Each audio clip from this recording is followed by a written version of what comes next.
Everyone, मैंने जैसे कि एक शॉर्ट वीडियो डाली थी जिसमें मैंने ये बताया था कि मेरा 2-3 दिन बाद एग्ज़ाम है या कल एग्ज़ाम है। आई डोंट नो मैंने क्या डाला था। Ignore my nail paint. मैं बस एक्सपेरिमेंट कर रही थी अपने नेल पेंट्स के साथ। बहुत गंदे लग रहे हैं मेरे हाथ, आई नो, बट वीडियो के लिए मैं नेल पेंट हटाऊँगी ऐसा नहीं होने वाला। Let's move on to video. मेरा एग्ज़ाम बहुत सोच हो गया है। मेरा एग्ज़ाम बहुत अच्छा नहीं गया। द प्रॉब्लम इज़ मेरा सीसेट ही अच्छा नहीं हुआ है। तो सीसेट अगर मेरा क्वालिफाई नहीं होगा तो मेरा मेन एग्ज़ाम चेक ही नहीं होगा। वो पब्लिक प्रोसिक्यूटर का एग्ज़ाम था। काइंड ऑफ मेरी ड्रीम जॉब थी। नहीं हो पा रहा है। I am way too much sad, but I don't know ये अच्छा हुआ बुरा हुआ मेरे लिए, मुझे कुछ नहीं पता। बस मुझे ये पता है कि लकीली मैंने एसआई का फॉर्म लगा लिया था जब इसकी नोटिफिकेशन आई थी लास्ट ईयर। उसके बाद ये इस पर कुछ डिस्प्यूट चल पड़ा एज रिलेटेड, उसमें इसका केस चल रहा था कोर्ट में। और मेरा एग्ज़ाम था 31 मई को और 26 और 27 मई को ही ये केस जो है वो डिसमिस हो गया एसआई का। और मे भी ये मेरे लिए ही एक काइंड ऑफ अपॉर्चुनिटी थी। मेरे पीओ के एग्ज़ाम के लिए इस टाइम पे चल तो रहा है कि मे बी सीसैट रिकंडक्ट कराया जाए नहीं कराया जाए, मुझे नहीं पता क्या होगा। अभी के लिए मेरा प्लान है कि मेरे पास अपकमिंग एग्ज़ाम है वो है एसआई का। एसआई का मैंने कभी नहीं पढ़ा, मेरे को कोई आइडिया नहीं है, मुझे कुछ नहीं पता कि मैं क्या करूँगी क्या नहीं करूँगी। बट एटलीस्ट मेरे सामने सिलेबस है और मुझे ये पता है कि मुझे इस सिलेबस के हिसाब से चलना है, इस ब्लूप्रिंट के हिसाब से चलना है। और मे बी मेरे लॉ के कंपेयर में ये इजी है। आई फील लाइक कि इजी है। और मेरी फ्रेंड ने मुझे बहुत ज़्यादा मोटिवेट किया इस चीज़ को पढ़ने के लिए। तो मैंने सोचा let's give it a try, क्यों ऐसे ही छोड़ दूँ बिना ट्राई किए। तो मैं यहाँ ट्राई कर रही हूँ। एक्चुअली लॉ में हमें कोई आइडिया नहीं होता कि किस टॉपिक से कितना पोर्शन आएगा, किस टॉपिक से कितने क्वेश्चन आएंगे, इस चीज़ का कोई आइडिया नहीं होता।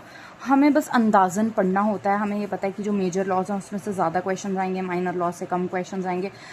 लॉज बहुत ज़्यादा होते हैं, बट ना मुझे लॉ में एक चीज़ बहुत अच्छी लगती है। हमें पता है कि बेयर एक्ट ही पढ़ना है हमें। बेयर एक्ट के अलावा बाहर से अटरम चटरम कुछ नहीं आएगा। बस cover to cover bare act पढ़ लो, उसी में से आएगा जो आएगा। आपको लॉ की अच्छी नॉलेज होनी चाहिए, दैट्स इट। बट अपेरेंटली मुझे लॉ की बहुत अच्छी नॉलेज नहीं थी, इसलिए मैं अपने पेपर में सो ही करके बैठी हुई हूँ। अगर मुझे लॉ की बहुत अच्छी नॉलेज होती तो मेरा पेपर बहुत अच्छा गया होता। गलतियाँ तो मेरी ही हैं कहीं ना कहीं। अगर मेरा पेपर क्वालिफाई नहीं हो रहा है तो मेरी ही गलतियाँ हैं, आई नो दैट। तो अब मैं इस चीज़ पे बहुत ज़्यादा रिग्रेट करूँ, रोने बैठूँ, तो ये कितने दिन चलेगा। मैं ऑलरेडी बहुत दिन वेस्ट कर चुकी हूँ। इट्स आई गेस 9 जून मेरा 31 को पेपर हुआ था। 9 जून मैं हर रोज़ प्लान कर रही हूँ क्या पढूँ। मेरे को समझ नहीं आ रहा कि मैं अपने मेंस की तैयारी शुरू करूँ कि एसआई की तैयारी शुरू करूँ। मुझे कुछ भी समझ नहीं आ रहा। मैं पिछले कुछ दिन तक दोनों ही पढ़ रही थी थोड़ा थोड़ा, और मुझे इससे एक चीज़ रियलाइज़ हुई कि मेरा दोनों पढ़ने से ना मेरा माइंड ज़्यादा डिस्ट्रैक्ट हो रहा है। मैं ना लॉ अच्छे से पढ़ पा रही हूँ ना मैं एसआई अच्छे से पढ़ पा रही हूँ। तो अब मेरा डिसीजन है, जब तक मेरा रिजल्ट नहीं आ जाता मैं ऐसा ही पकड़ूंगी, क्योंकि मेरा अच्छा तो वो गया ही नहीं है ना एग्ज़ाम। तो अगर मैं वो पकड़ के भी बैठ जाती और नहीं होता तो मैं एसआई के दिन भी वेस्ट करती हूँ। तो मैं एसआई ही पढ़ूंगी, और अगर मेरा वो क्लियर हो जाता है तो एटलीस्ट मैंने एसआई कुछ पढ़ा होगा, मेरा ये भी थोड़ा हाथ में होगा और मैं एसआई का पेपर देने लायक भी होंगी। अगर मेरा मेंस टचवुड अच्छा नहीं जाता, अगर मेरा मेंस क्वालिफाई हो जाता है तो फिर भी मैं इस पर थोड़ा सपोर्ट रख सकती हूँ। ना मैंने ये ढंग से पढ़ा होगा ना मैंने वो ढंग से पढ़ा होगा, तो मैं किसी जगह नहीं रहूँगी। तो कुछ दिन जब तक मेरा रिजल्ट नहीं आ जाता तब तक मैं ये अच्छे से पढ़ती हूँ। अगर मेरा रिजल्ट क्वालिफाई हो जाता है तो फिर इसको मैं थोड़ी देर के लिए छोड़ दूंगी और मैं वही अच्छे से पढ़ूंगी। और फिर भी मुझे पता है कि मेरे मेंस के बाद मेरे पास कुछ दिन इसकी तैयारी के लिए और होंगे। तो ये तो नहीं होगा ना कि मैं बिल्कुल थोड़ी सी तैयारी करके जा रही हूँ, थोड़ा ज़्यादा पढ़ा होगा। एक्चुअली मैं इतनी स्टोरी पता नहीं क्यों बता रही हूँ, ये सब बैक ऑफ द स्टोरी है। Let's discuss the syllabus of SINJNK police, जो होम डिपार्टमेंट की वैकेंसी निकली। अगर मेरी तरह किसी ने भी ये पीओ का पेपर दिया हुआ है, नहीं अच्छा गया हुआ, गलती से एसआई का फॉर्म लगा दिया हुआ है, तो उनके लिए तो वीडियो बहुत अच्छी होने वाली है। तो लेट्स जंप इनटू दिस। हाँ, मैं टेक्नोलॉजी में बहुत बुरी हूँ, तो मैं बहुत वीडियो एडिट वगैरह नहीं करूँगी। मैं डायरेक्ट यहीं से रिकॉर्ड करके यहीं से अपलोड कर दूँगी। तो हमें पता है कि जर्नल इंटेलिजेंस एंड रीजनिंग से 20 क्वेश्चंस आएंगे, वो जो 40 मार्क्स के होंगे। ये पोर्शन बहुत सिक्योर्ड है, पता है कि एक लिमिटेड सिलेबस ही आएगा, उसी में से जो होगा ये है वो syllabus. This component would include questions on analogue, similarities, difference, space visualization, spatial orientation, problem solving, analytic judgement. मतलब ये सारा चीज़ें हैं जिसमें से ये सारी चीज़ें आएंगी। ये टॉपिक्स हैं जिनमें ये चीज़ें कवर होंगी। Systematic analogy, symbolic number analogy, figure analogy, symmetrical classification, symbolic number classification, figure classification, ये सारी क्लासिफिकेशंस है। Decoding, coding, decoding, numerical operation, symbolic operation, trend, space orientation, space visualization, Venn diagram मेरे exam में बहुत सारी थी और मेरे को आती थी वेन डायग्राम, मतलब टाइम पास जैसी आती थी, मेरी बहुत अच्छी नहीं हुई है बट ये भी।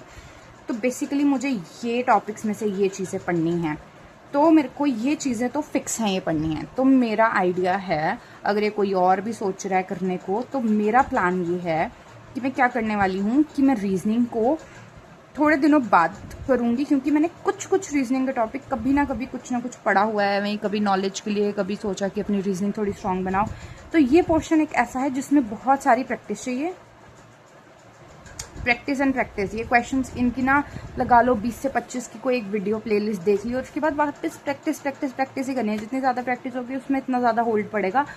तो मैं सोच रही हूँ इसको थोड़ा 10 दिन बाद शुरू करती हूँ। अगर मेरा एग्ज़ाम नहीं क्लियर आउट होता है तो उसके बाद मैं शुरू करूँगी। अगर हो जाता है तो उसको मैं तभी करूँगी जब एग्ज़ाम आने वाला, क्योंकि तभी रूल्स पढ़े और ऑन द स्पॉट प्रैक्टिस शुरू कर दी, मुझे लगता है वो ज़्यादा बेटर होगा कंपैरेटिवली। जर्नल अवेयरेंस का ना मैं रोज़ 1 घंटा कोई एक वीडियो देख लूँगी, इससे ज़्यादा मैं इस टाइम कुछ नहीं करने वाली। क्वांटिटेटिव एप्टीट्यूड नो डाउट बहुत इंपॉर्टेंट है, लेकिन मेरे पास टाइम लिमिटेड है, तो मैं भी क्वांटिटेटिव एप्टीट्यूड पे भी हाथ नहीं डालूंगी। ये पोर्शन एक ऐसा है, मेरी इंग्लिश थोड़ी सी अच्छी है बाय गॉड गिफ्ट, तो मैं इंग्लिश पे और ज़्यादा ध्यान देने वाली हूँ कि मैं चाहती हूँ ये 15 क्वेश्चंस में से एटलीस्ट मेरे 13 क्वेश्चंस तो अच्छे जाएं। मतलब मैं 2 क्वेश्चंस का ही मार्जिन लूँगी, ज़्यादा नहीं लूँगी। तो मैं एक टॉपिक को इतना अच्छे से प्रिपेयर करूँगी कि मैं इसमें बिल्कुल भी पीछे ना हटूँ। ये वाला टॉपिक है जो मैं सबसे पहले उठाने वाली हूँ, क्योंकि 10th बेस्ड आने वाला है पहली बात तो, क्योंकि इसमें बहुत ज़्यादा कंपटीशन नहीं होगा। रीजनिंग हमें ग्रेजुएशन बेस्ड ही आएगी, तो ये 10th बेस्ड आने वाला है, तो मतलब ये कंपैरेटिवली ईजी होगा। एसआई के पेपर में पहली बार इंक्लूड हुआ है, तो मुझे नहीं लगता कि इसमें बहुत ज़्यादा कंपटीशन होगा। तो ये टॉपिक जो है इस टाइम पे मैं सबसे ज़्यादा फोकस इस टॉपिक पे करने वाली हूँ, जिसमें हमारा आ रहा है अलजेब्रा, जिसको मैंने पढ़ना शुरू कर दिया हुआ है, लेकिन अभी तक मैंने कंप्लीट नहीं किया। तो हाँ, मैंने शुरू कर दिया हो। तो अलजेब्रा इतना डिफिकल्ट पोर्शन नहीं है, लेकिन इतना इजी क्वेश्चन भी नहीं है, डूएबल है काइंड ऑफ। ज्योमेट्री है, ज्योमेट्री भी काइंड ऑफ डूएबल चीज़ है, बहुत ईजी नहीं है, बहुत मुश्किल नहीं है। तो ज्योमेट्री भी मुझे लगता है कि डूएबल काइंड ऑफ चीज़ है, कि अगर आप प्रैक्टिस करो तो अच्छे से हो जाएगा। मेंस्ट्रुएशन मुझे लगता है one of the easiest topic है। ये मुझे ईजीएस्ट क्यों लगता है, बस आपको जब फॉर्मूला याद हो जाएगा ना किसी चीज़ का, कि आपको फॉर्मूला आता है और फॉर्मूला अप्लाई करना आता है, ये 2 चीज़ें आ जाएंगी ना, तो मेरा हिसाब है इसमें 10th बेस्ड लेवल पे क्या ही क्वेश्चंस बन जाएंगे। आपको किसी चीज़ का एरिया दिया होगा, वॉल्यूम दिया होगा, आपने बताना है कि कितने में ये फिट होगा, आपको उसका एरिया वगैरह दिया होगा, आपने वॉल्यूम निकालना होगा या फिर पैरामीटर निकालना होगा किसी चीज़ का, फिर उसकी कॉस्ट निकालनी होगी। इससे ऊपर मुझे नहीं लगता कि इसके कुछ क्वेश्चन आएंगे, अभी तक मैंने देखे नहीं है, बट ये मेरा अंदाज़ा है। वो 10th क्लास में भी वो क्वेश्चन बहुत इंपॉर्टेंट होते थे ना, मेंस्ट्रुएशन के गुलाब जामुन वाला क्वेश्चन बहुत इंपॉर्टेंट होता था। हमारे टीचर्स हमें बोलते थे गुलाब जामुन वाला क्वेश्चन कभी छोड़ के नहीं जाना, तो वही टॉपिक है। 10th क्लास में भी मेंस्ट्रुएशन बहुत ज़्यादा वेटेज लेता था, तो इजी है ये। टिग्नोमेट्री में मुझे नहीं लगता कि वो टिग्नोमेट्री का जो 2 चैप्टर्स होते थे, जब हमने 10th पढ़ी है तब का सिलेबस और अभी का 10th का सिलेबस डिफरेंट है, बट हमने जब 10th पढ़ी थी 2 चैप्टर्स आते थे। एक में तो प्रॉपर फॉर्मूला होता था ना, काटना पीटना, उसमें ये सब करना, तो मुझे नहीं लगता वो वाला आता है। ये टिग्नोमेट्री की एप्लीकेशंस आएंगी। आई थिंक ये जो सेकंड वाला चैप्टर होता था ना कि बताओ इसकी हाइट कितनी है, ये वाला कुछ ऐसा वाला है, क्योंकि हाइट एंड डिस्टेंस पूछा हुआ है, ज़्यादा वही सिंपल प्रॉब्लम्स होंगी इसमें।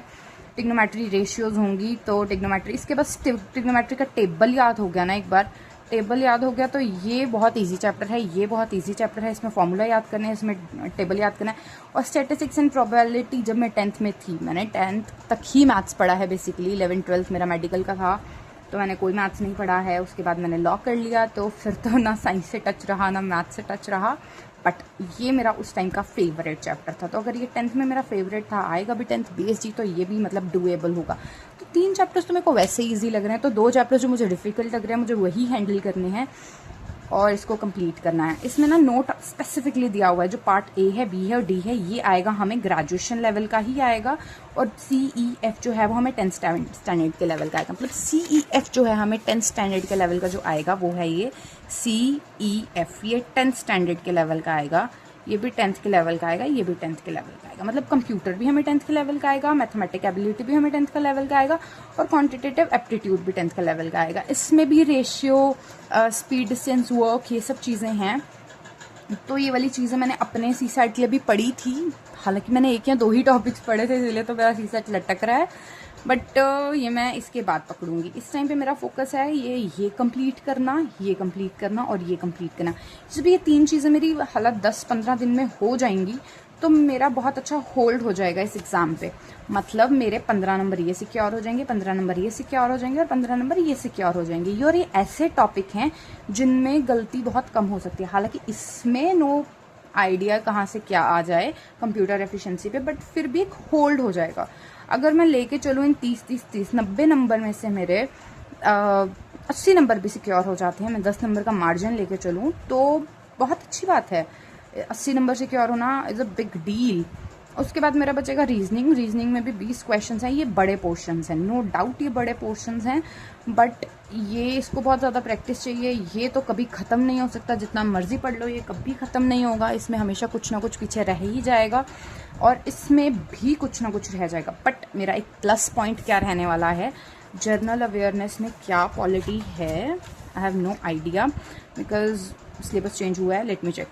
Question in this component will be aimed at testing the candidate's general awareness of the environment around him and its application to society. Question will be designed to test knowledge of current events and of such matter of everyday observation and experience in their scientific aspect as may be expected of any educated person. The test will also include questions pertaining to history से कोई वास्ता नहीं है मेरा, culture से कोई वास्ता नहीं है मेरा, ज्योग्राफी नहीं हो पाएगी, इकोनॉमिक जनरल पॉलिसीज़ नहीं हो पाएंगी मुझसे इतने बेस्टली, related to India with special reference to JNK मुझे कोई आइडिया नहीं है इन सब चीज़ों का। ओह शिट, मैं देख रही थी कि क्या पॉलिटी आ रही है, बट पॉलिटी है ही नहीं इसमें। मुझे लगा था कि मेरा पॉलिटी बहुत सिक्योर रहेगा, कम से कम 4-5 क्वेश्चंस पॉलिटी के होंगे और मेरे सिक्योर होंगे, बट इसमें पॉलिटी है ही नहीं। My bad.